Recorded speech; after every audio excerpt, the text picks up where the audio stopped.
प्रकाश, दूर रहो मुझसे, बेवकूफ लड़की कहीं की।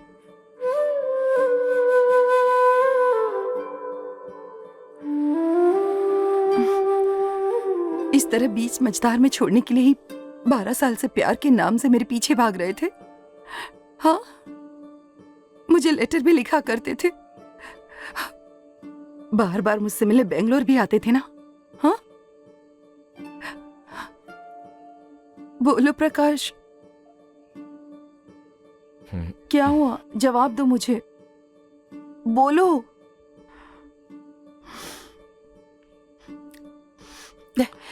क्या मेरा वजन ही तुम्हारी समस्या है? देखो, मैं 28 की हो गई हूं, फिर कब बात करेंगे? हाँ,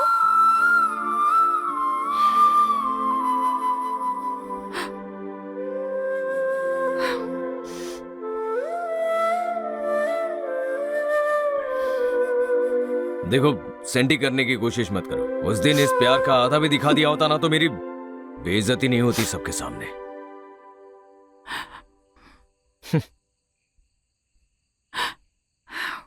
और उस दिन तुम्हारे बुलाने पर ही आया था ना मैं, तुम्हारे कमरे के अंदर। हाँ? मेरे पिताजी अचानक वहां आ जाएंगे, मुझे पता था क्या? क्या? उस समय मेरे पिताजी अचानक वहां आ जाएंगे, मुझे पता था क्या?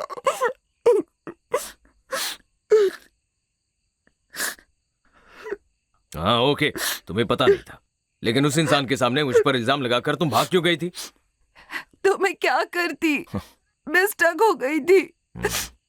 अब वहां क्या कर रहे थे तुम्हें पता नहीं है क्या? हाँ पता है, वहां तो उस औरत ने भी देखा था ना, और 2 हफ्ते बाद वो मेरी टांग खींच रही थी।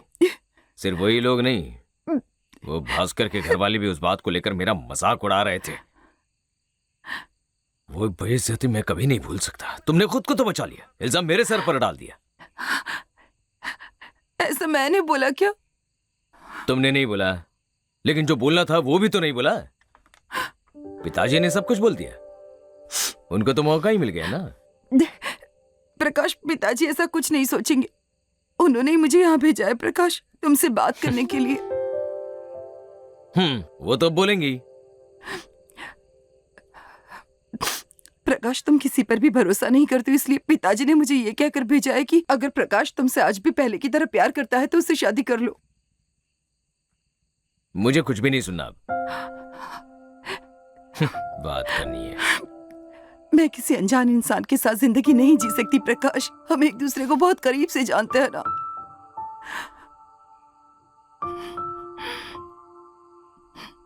प्रकाश प्लीज, मुझसे गलती हो गई, दोबारा ऐसी गलती नहीं होगी, गॉड प्रॉमिस।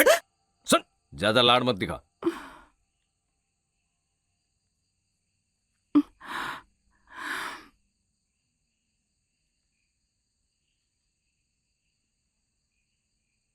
मैं पिघलने वाला नहीं हूं, जाके आराम से सो जा, नहीं तो मुझे कहीं जाना पड़ेगा। बेकार का नाटक करके मेरा दिमाग खा रही है।